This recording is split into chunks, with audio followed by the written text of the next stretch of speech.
जैसे कि कोमल, जो पहले के 3 मैच हो चुके हैं। पहला मैच आपका लीड्स में खेला गया था, जिसमें जो मेजबान टीम है इंग्लैंड की, वो जीती थी। जिसके बाद भारत ने बहुत अच्छी वापसी की थी, कमबैक किया था और दूसरे टेस्ट में इंग्लैंड को मात दी थी।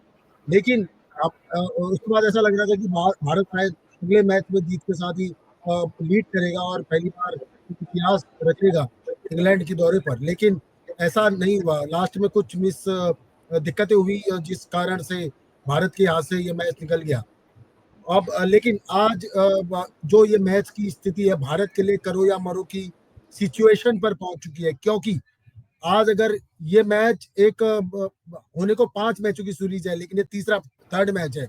लेकिन उसके बावजूद आज का जो मैच है ये फाइनल से कम नहीं है। अगर कोमल आज का ये मैच भारत हार जाती है तो वो ये सीरीज भी गंवा देगी। उसके बाद कोई गुंजाइश नहीं है कि वो सीरीज में बने रह सके। इसलिए आज का मैच बहुत अहम है भारतीय क्रिकेट टीम के लिए। तो भारतीय क्रिकेट टीम ने जो स्क्वाड की घोषणा की है आज उसी हिसाब से की है कि आज जो मैनचेस्टर का ओल्ड ट्रैफर्ड मैदान है, वहां पर को आज ये सीरीज, ये जो टेस्ट मैच जीत के वहां पर को तिरंगा लहराया जा सके। तो इसलिए सिर्फ भारत की एक ही नजर रहेगी, इस मैच को जीतना, बिल्कुल जीतना।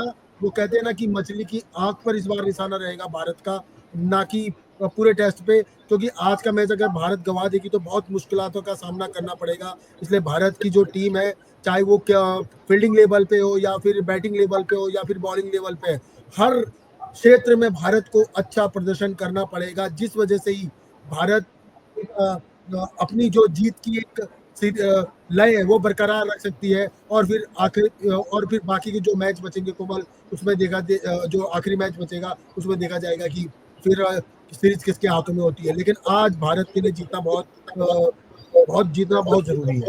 जी कोमल। बिल्कुल।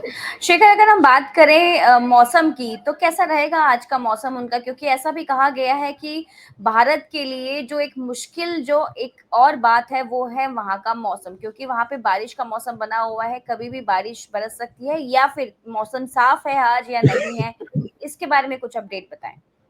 हाँ, मौसम की बात करें कोमल, बिल्कुल बारिश की आशंका है, मैच धुल सकता है। तो भारत के लिए एक तरह से ये, भारत तो ये चाहेगा कि आज का ये 5 जो दिन है ये पूरे खेल सके और दोनों ही पारी में अच्छे स्कोर कर सके।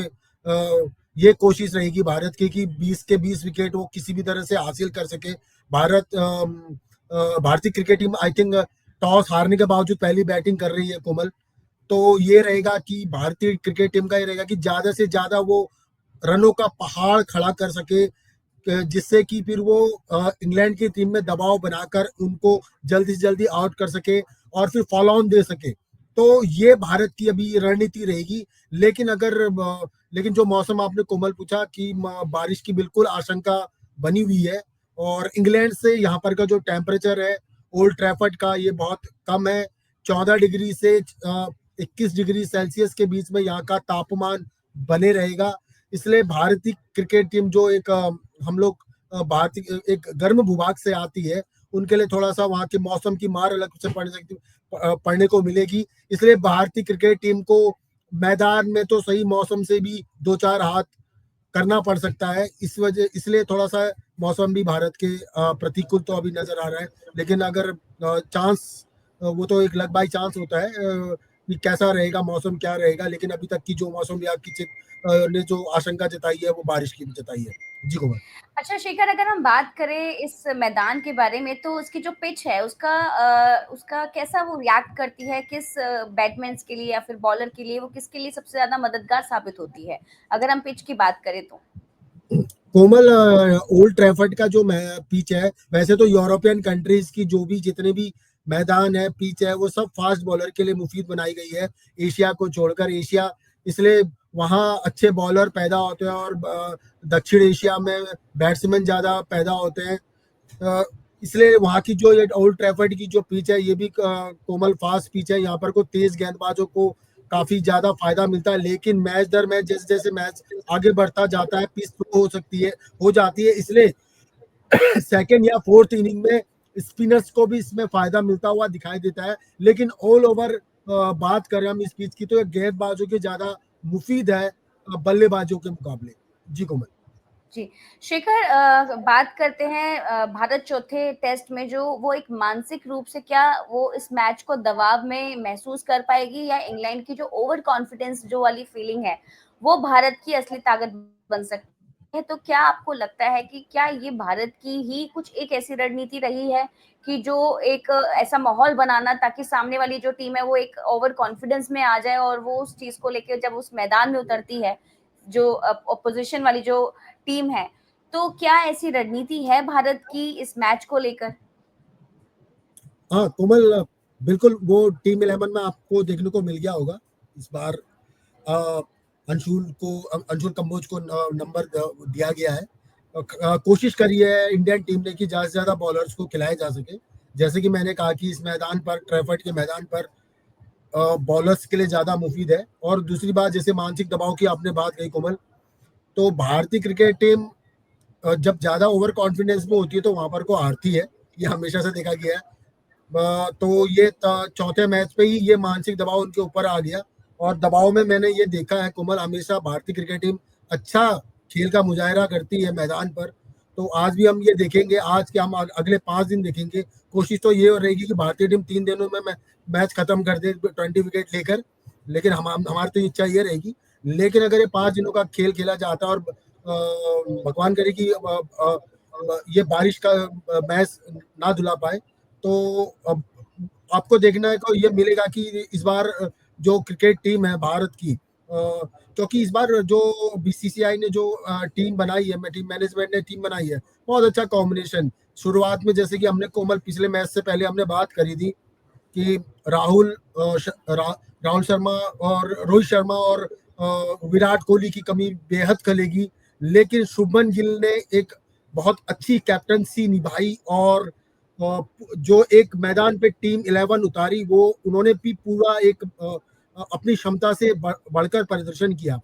पिछला मैच बहुत कम मार्जिन से, थोड़ा सा किस्मत है कि हाथ जीतते जीतते मैच हाथ से निकल गया। लेकिन ऐसा कहीं पर को नहीं लगा कि इंग्लैंड अपनी जमीन पर भारत पर बिल्कुल दबाव बनाती हुई नजर आ रही है। भारत ने भी बिल्कुल कड़ी टक्कर दी है।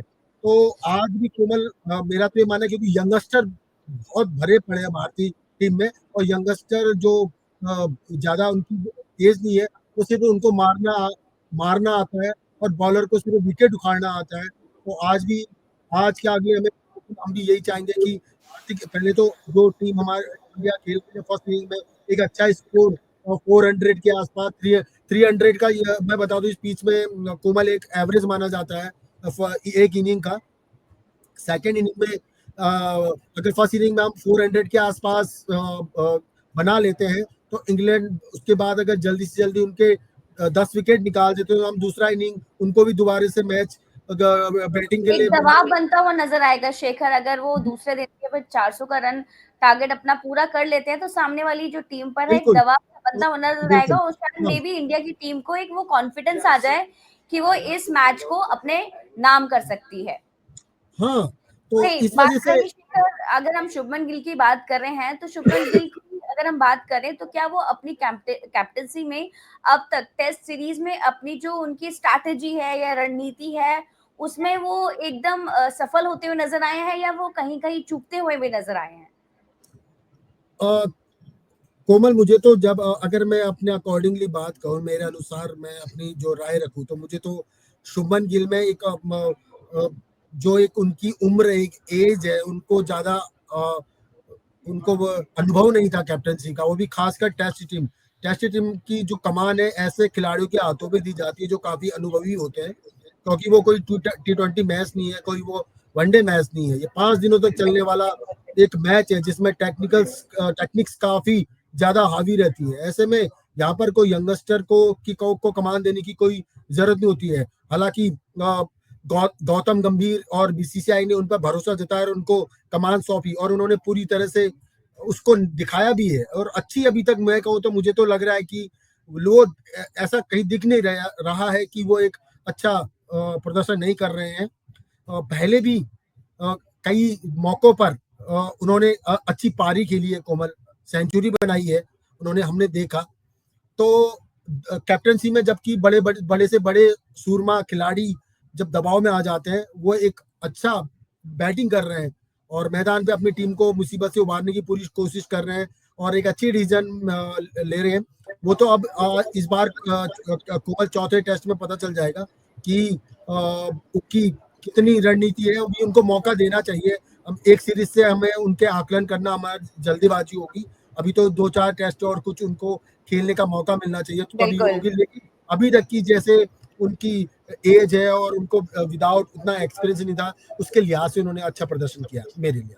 बिल्कुल। अच्छा जी शेखर, क्या लगता है कि भारत को अब गेम प्लान छोड़कर पूरी तरह से अटैक मोड पर खेलना चाहिए या नहीं, या फिर वो जो 4 दिन या 5 दिन जो मैच की जो सीरीज है वो चलने वाली है, उस पे आप उनको टुक-टुक एकदम खेलते हुए वो अपनी जगह बनाए रखनी चाहिए? क्या लगता है कि अटैकिंग मोड या फिर एक गेम प्लान मोड के तरीके से उनको खेलना चाहिए? शेखर? जी कोमल, वो थोड़ा सा ब्लैकआउट हो गया था इंटरनेट की दिक्कत के चक्कर में। आप एक बार सवाल रिपीट कर देंगे तो। मेरा ये सवाल था कि क्या भारत को अब जो भी सीरीज चल रही है उसको गेम प्लान छोड़कर पूरी तरह से अटैकिंग मोड पर खेलना चाहिए या नहीं, या फिर जो अभी सीरीज चलने वाली है 3-4 दिन जो चलने वाली है उसको अपने तरीके से टुक टुक खेलते हुए अपनी जगह बनाए रखनी चाहिए, मतलब वही कि या तो वो गेम प्लान से खेले या फिर वो अटैकिंग मोड से खेले, बेस्ट क्या ऑप्शन रहेगा अगर आपकी राय में जानना चाहूँ तो? कोमल, मेरे लिए तो यही है कि मैं तो कहूंगा गेम प्लान के लिहाज से खेलें, क्योंकि ये कोई T20 मैच नहीं है कि अटैकिंग मोड पे खेला और आपने कुछ रन बना लिया, देन फिर आपने बॉलर्स के ऊपर पूरा दारोमदार डाल दिया। ये इस तरह से नहीं है, ये एक टेस्ट क्रिकेट है। टेस्ट क्रिकेट को सबसे टफ क्रिकेट माना जाता है, इसमें टेक्निक्स की काफी ज्यादा अहमियत होती है। तो इसमें जो 5 दिन जो बॉलर्स और बैट्समैन है अपनी काबिलियत का पूरा लोहा अपना दिखाते हैं कि उनमें कितनी काबिलियत है, इसलिए टेस्ट क्रिकेट को सबसे ऊपर रखा गया है। तो कोमल, इसमें जल्दीबाजी नहीं दिखानी चाहिए, हमें एक मौका देना चाहिए आराम से।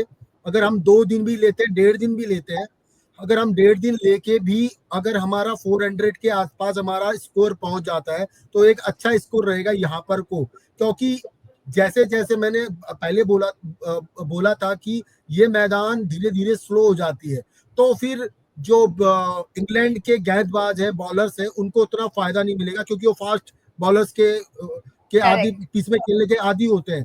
तो यहाँ पर को हमें 1.5 दिन निकालना है, 400 के आसपास हमें वो मैच रन का स्कोर खड़ा करना है, चाहे 1.5 दिन या 2 दिन लगा लें। देन उसको उसके बाद उनको खिलाएं और जल्दी जल्दी विकेट निकाल कर फिर एक दोबारा से उनको बाद में हम लोग बैटिंग करके जो भी रनों का जो अंतर होगा उसको हम पार सकते हैं और आसानी से मैच जीत सकते हैं। जी कुमार। अच्छा शेखर, क्या लगता है कि बल्लेबाजों के लिए जो टीम इंडिया की जो बैटिंग्स टीम है उसके लिए करो या मरो की सिचुएशन बन चुकी है इस मैच में?